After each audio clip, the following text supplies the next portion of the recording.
గపతిగా ఆయన 100% కాదు 1000% న్యాయం చేసి అండ్ ఇప్పుడు దండోరాలో మరొక అద్భుతమైన పాత్రలో మనల్ని అలరించడానికి రాబోతున్నటువంటి మా శివాజీ గారిని మాట్లాడవలసిందిగా రిక్వెస్ట్ చేస్తున్నాం. పాత్రికేయ మిత్రులకు, ఎలక్ట్రానిక్ మీడియా సోదరులకు, విచ్చేసిన అతిథులందరికీ కూడా పేరు పేరున స్వాగతం. అలాగే ఒక ఫోన్ కాల్ అడగగానే ఎన్నింటికి రావాలి అన్న ఒకే ఒక్క మాట, అంతా మించి ఏం లేదు. నా సోదరుడు Anil, thank you so much. ఈరోజు అనిల్ రావటం వల్ల ఈ సినిమాకి ఇంకా కొంతమందికి, ఇప్పటిదాకా ఎంతమందికి రీచ్ అయిందో ఇంకా కొంతమందికి గట్టిగా రీచ్ అవుతుంది. అది అందుకే కొంచెం గెస్ట్లు వస్తే సినిమా ఇంకా వెళ్తుందని ప్రొడ్యూసర్ ఆశపడతాడు. కంటెంట్తో పాటు ఇది కూడా చాలా ఇంపార్టెంట్. ఇంకా నా విషయానికి వస్తే, నేను చిన్నప్పటి నుంచి నాకు ఆ డప్పు సౌండ్ అంటే ఒళ్ళు పొంగిద్ది, ఆగదు, అస్సలు ఆగదు. అమ్మతోడు నేను అన్నీ మర్చిపోతా, అసలు నేను ఆగలేను. చిన్నప్పుడు ఊర్లో మాకు సముద్రయ్య అని ఒక అతను ఊళ్ళో ఏది జరిగినా డప్పేయటానికి వచ్చేవాడు. తప్పెట అంటాం మేము, తప్పెట వేసుకొని వచ్చేవాడు, అన్నీ అనౌన్స్ చేసేవాడు. అతనితో పాటు వెనకాల పరిగెత్తుకుంటా డ్యాన్స్ వేసుకుంటూ వెళ్ళేవాళ్ళం. అది నరనరాల్లో జీర్ణించిపోయింది. సో అందుకే ఎవరిని ఇబ్బంది పడి ఉంటే సారీ. మా సినిమా కూడా దండోరా కాబట్టి ఏం పర్వాలేదు, ఈ సినిమా కోసం ఆ మాత్రం చేయొచ్చు. దండోరా ఈ సినిమా తర్వాత ఈ సినిమా ప్రొడ్యూసరు నా దృష్టిలో ఇంకా యూత్ బాయ్ నైట్ లైఫ్లన్నీ వదిలేస్తే చాలా చాలా చాలా చాలా టేస్ట్ ఉన్న, ఆ పేర్లు ఉన్నవాళ్ళే, ఆ బెనర్జీ అనే పేరు ఉన్నవాళ్ళు, వాళ్ళ వైబు, వాళ్ళ థింకింగు. నేను ఇండస్ట్రీలో తిలక్ గారు అనే ప్రొడ్యూసర్ ఉండేవారు, ఆయన పూర్తి పేరు కూడా బెనర్జీ గారు అని ఉండేది. ఆ బెనర్జీ అంటే కమ్యూనిస్టులకు ఎక్కువ పెట్టుకునేవాళ్ళు ఈ పేర్లు. కమ్యూనిస్టుల ఫ్యామిలీస్లో ఉన్న వాళ్ళల్లో ఎక్కువ ఈ బెనర్జీ అనే పేరు పెట్టుకునేవాళ్ళు. సో చాలా చాలా చాలా అంటే అండి, సినిమా డబ్బులుంటే తీయొచ్చు, డబ్బులు ఎవరిని ఇస్తే తీయొచ్చు, కానీ కథను సెలెక్ట్ చేసుకుంటాడు చూసారా, అది అందరితో సాధ్యమయ్యే పని కాదు. 100% డబ్బులు మనం అన్ని బిజినెస్ల్లో బ్రహ్మాండంగా తోపులం బ్రహ్మాండంగా చేశామని అనుకుంటారు, కానీ భగవంతుడికి ఒక్కొక్కడికి ఒక్కొక్క టాలెంట్ ఇస్తాడు. డబ్బు లేకపోవచ్చు, డబ్బులు అవే వస్తాయి. సరస్వతి ఉంటే లక్ష్మి నడుచుకుంటూ వచ్చేస్తాయి. అంటే అలానే ఆయన దగ్గర డబ్బు లేదని కాదు నా ఉద్దేశం. కథని సెలెక్ట్ చేసుకోవటం దగ్గరే ఏ ప్రొడ్యూసర్ సక్సెస్ అయినా కానీ దానికి పునాది అదే. అలాంటి ఐక్యూ ఉన్న, దండిగా ఉన్న నిర్మాత బెన్నీ గారు. డెఫినెట్గా ఈ సినిమా తర్వాత ఆయన్ని చూసే విధానం మారిపోద్ది. అలాగే దర్శకుడు, సినిమా అంటే ఎవరికి ఇష్టం ఉండదండి, ఎవరికి ప్యాషన్ ఉండదు. తన కెరీర్ని అమెరికాలో తన స్టూడెంట్ లైఫ్ని, తర్వాత తన జాబ్ని ఎంజాయ్ చేసిన తర్వాత తనంటూ ఇంకా నేను బతకగలననే ధైర్యం వచ్చిన తర్వాత సినిమా కోసం తనకున్న అన్నీ వదిలేసుకొని సినిమా మీద ఉన్న ప్యాషన్ తోటి ఒక మంచి కథ రాసుకొని, మంచి కథ అంటే ఈ సినిమాకి ముందు చెప్పాల్సింది, ఇది చాలా బాగా రాసిన స్క్రిప్ట్ అండి. నాకు కథ అంతా తెలిసినా సరే థియేటర్లో నేను చూశాను. మేడం మా ఆర్టిస్టులు ఎంతమంది చూశారో నాకు తెలియదు. సినిమా నేను చూశాను. ఎక్కువ చెప్తే ఓవర్ అవుతుందేమో అనే భయం కూడా ఉంది లోపల. కానీ నేను నా రీఎంట్రీ తర్వాత డబ్బులు నాకు చాలా అవసరం, నాకు కూడా చాలా అవసరం. నాకు 2 పిల్లలు, మీకు తెలుసు, వాళ్ళని చదివించాలంటే ఎన్ని ఇబ్బందులు ఉంటాయో. అందులో సినిమా యాక్టర్ కొడుకనగానే వాడికన్నా నేను ఎక్కువ ఆలోచిస్తే ఈయనేమని అనుకుంటారేమనే అదొకటి. బట్ లక్కీలీ అలా ఆలోచించే పిల్లలు కాకపోయినా కానీ చదువులకి చాలా అవుతుందండి ఈ రోజుల్లో. అలాంటి పిల్లలు అనేసరికి మారిపోయింది నా ఆలోచన.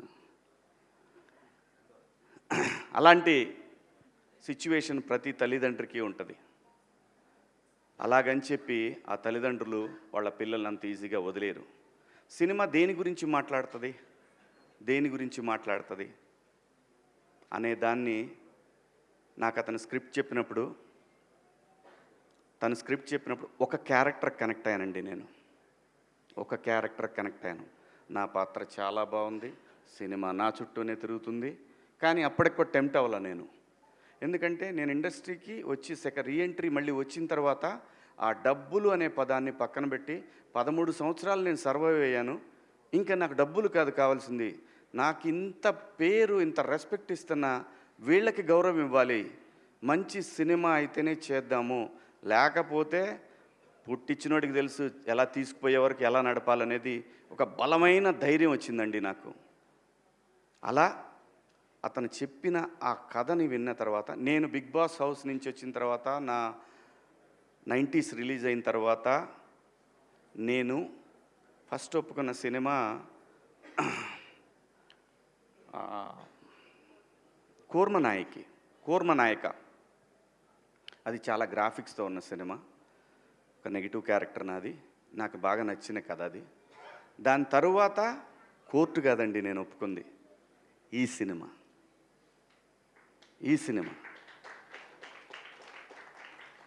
దీనికి పురిటినొప్పులు ఉన్నాయి, లేవంటలేదు.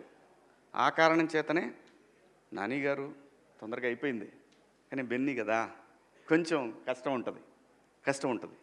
ఉండాలి, ఉంటేనే రెస్పాన్సిబిలిటీ ఉంటుంది, లేకపోతే కష్టం. అలా ఈ సినిమా 90s చేసిన నవీన్ మేడారం అని ఆయన నిర్మాత, దానికి సిరీస్కి ఆయన ద్వారా వచ్చారు ఈయన నా దగ్గరికి. ఈయన వచ్చినప్పుడు ఫస్ట్ నాకు పిచ్ డెక్ పంపించమని చెప్పాను నవీన్ మేడం, అది పంపించారు.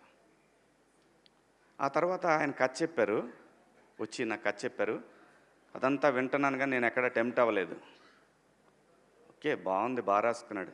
ఎప్పుడైతే ఒక పాత్రను ఇంట్రడ్యూస్ చేశాడండి, అక్కడి నుంచి సినిమా లెవెల్ కూడా ఎవరెస్ట్ శిఖరంలాగా వెళ్ళిపోద్ది అనమాట. ఆ ఎవరెస్ట్ శిఖరంకి వెళ్ళిన తర్వాత బయటకు వచ్చే హై ఉంటుంది చూసారా, ఆ హై మీరు ఇందాక చూసిన తమ్ముడి డ్యాన్స్ చాలా బాగా రాసుకున్నాడండి.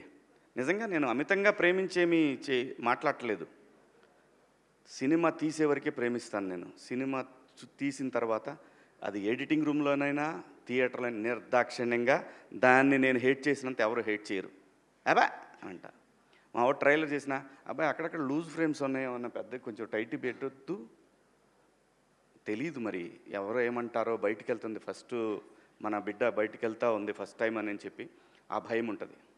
ఆ భయంతో చాలా చెప్తాం. నేను మళ్ళీ సినిమాలు చేయటం మొదలుపెట్టిన తర్వాత నాకు అందరు కొత్త డైరెక్టర్లే వచ్చారు. అన్ని కంటెంట్ ఓరియంటెడ్ ఫిల్మ్సే.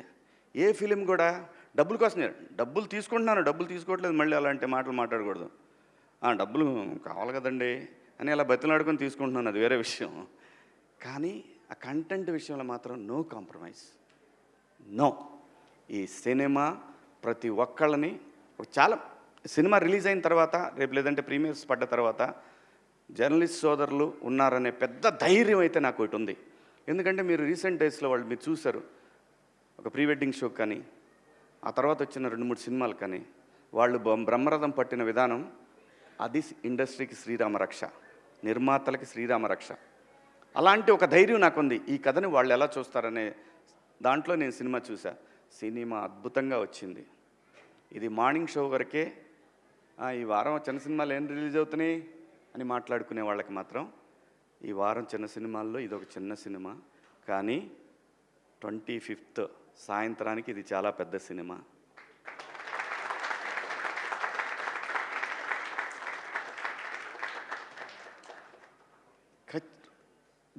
అంటే ఏ రేంజ్ అనేది నేనేమని చెప్పడానికి, అందరికీ నచ్చే సినిమా, 10 మందికి చెప్పే cinema.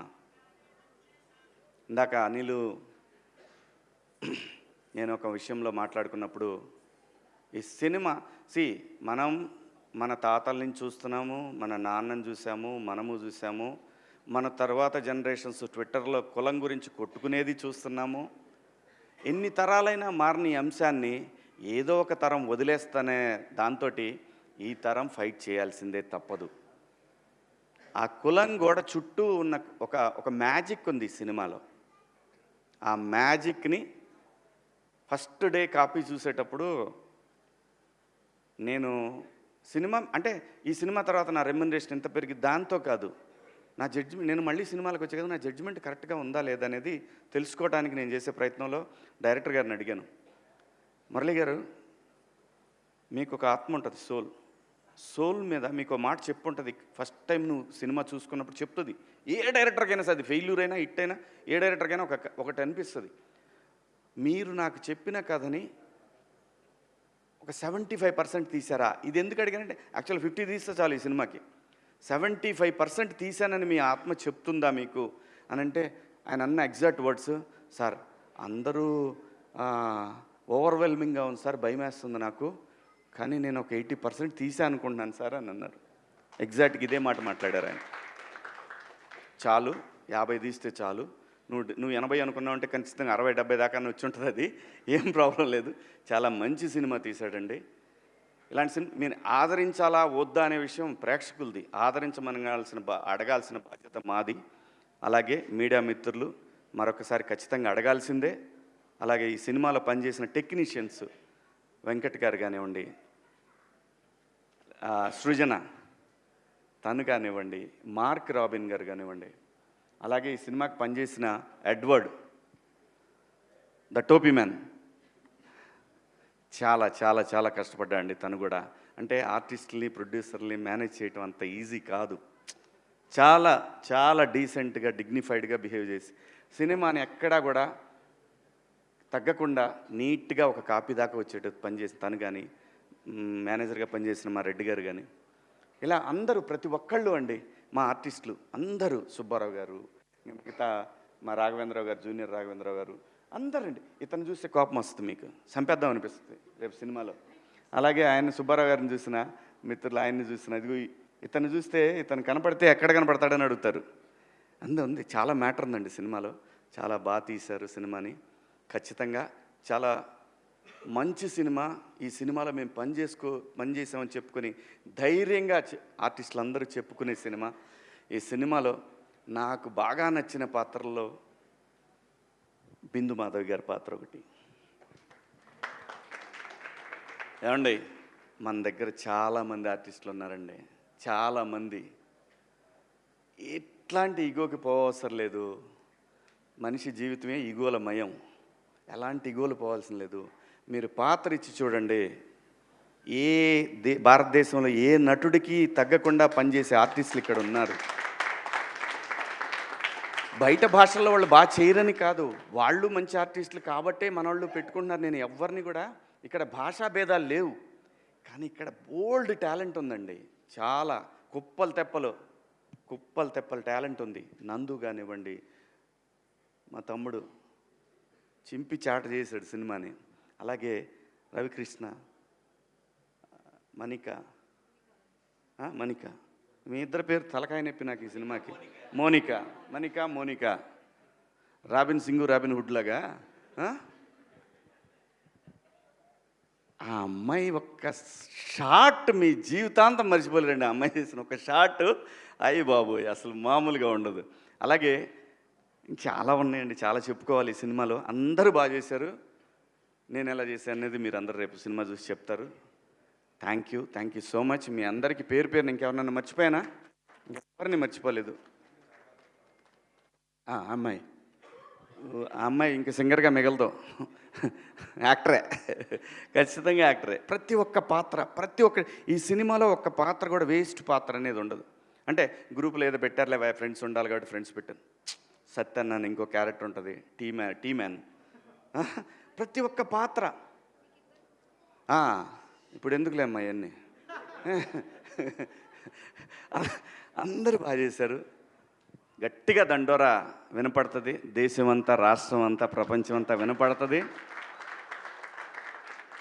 Thank you so much. ఈ సినిమాలో అవకాశం ఇచ్చిన బెన్నీ గారికి, అలాగే డైరెక్టర్ గారికి, ప్రతి ఒక్కళ్ళకి. అన్నిటికన్నా ముఖ్యంగా ఈరోజు ఈ స్టేజ్కి ఒక గ్లామర్ తీసుకొచ్చిన నా సోల్ తమ్ముడు అనిల్, థ్యాంక్ యూ. అబ్బాయి అని పిలుచుకుంటా నేను. మా పిల్లల్ని కూడా అబ్బాయి అని, ఎరా అని పిలుచుకుంటా, కానీ అబ్బాయి అని పిలుచుకుంటా నేను. సో తను రావటం నిజంగా చాలా చాలా చాలా కళొచ్చింది స్టేజ్కి. Thank you so much Anil, thank you, love you.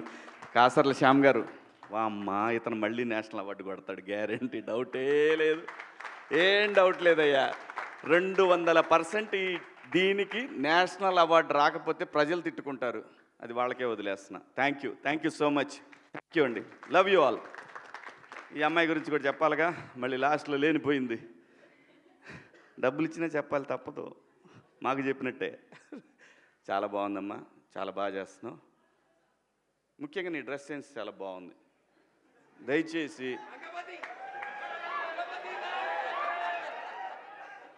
ఇంకో విషయం చెబుతున్నా, అమ్మాయిలు హీరోయిన్లు ఏ బట్టలు పెడితే వేసుకొని పోతే మనమే దరిద్రం అనుభవించాల్సి వస్తమ్మా. ఏమనుకోవద్దు, హీరోయిన్లు అందరూ మీరు అనుకున్నా నాకు పోయేది లేదు, లాగి పీకుతాం మనం, అది వేరే విషయం. కానీ మీ అందం చీరలోనో, మీ అందం నిండుగా కప్పుకునే బట్టల్లోనే ఉంటుంది తప్పితే సామాను కనపడే దాంట్లో ఏముండదమ్మా.